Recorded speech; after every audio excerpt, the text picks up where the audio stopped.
Chhattisgarhi video देखने के लिए हमारे चैनल को सब्सक्राइब करें और दबाएं इस बेल आइकन को ताकि हमारे वीडियो के नोटिफिकेशन आपके पास पहुंचे सबसे पहले।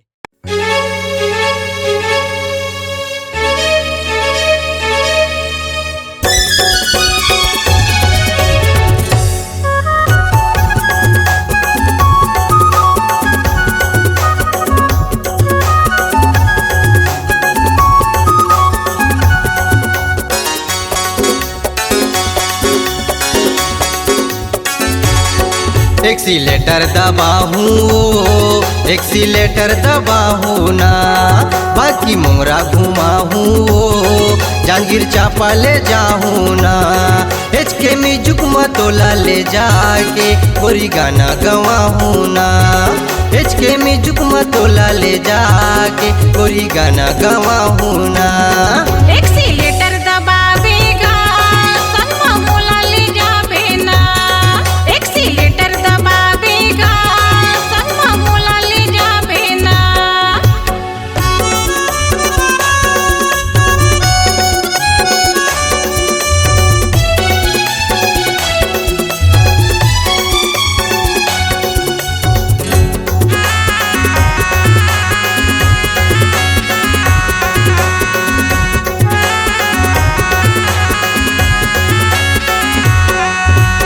स्नो पाउडर है यानी बनी के मेकअप करबे वो घर माँ, रानी मेकअप करबे वो घर माँ। गाँव गवैला पहले घुमाहूँ, तोला ले जाहूँ शहर माँ, रानी तोला ले जाहूँ शहर माँ।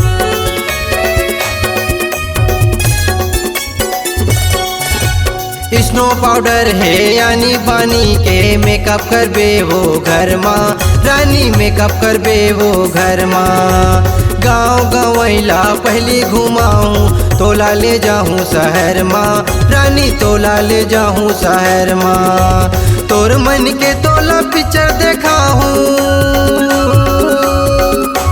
तोर मन के तोला पिक्चर देखाहूँ, बड़े सिनेमा हॉल माँ। एक्सीलेटर दबाहूँ, एक्सीलेटर दबाहूँ ना, एक्सीलेटर दबाहूँ, एक्सीलेटर दबाहूँ ना।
बैठार के गोरी तोला ले जाऊँ ना।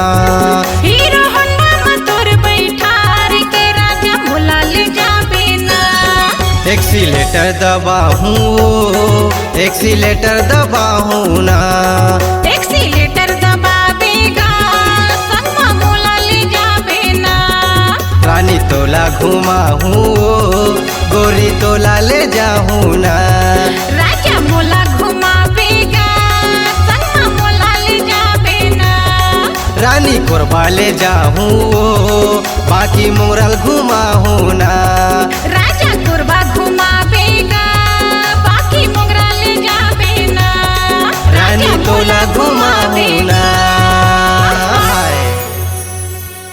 अगर आप अपनी आवाज को एक नया आयाम देना चाहते हैं तो चले आइए मल्टी ट्रैक डिजिटल रिकॉर्डिंग के लिए संपर्क करें HK म्यूजिक कंपनी, कोटा डबरी, चांपा, छत्तीसगढ़।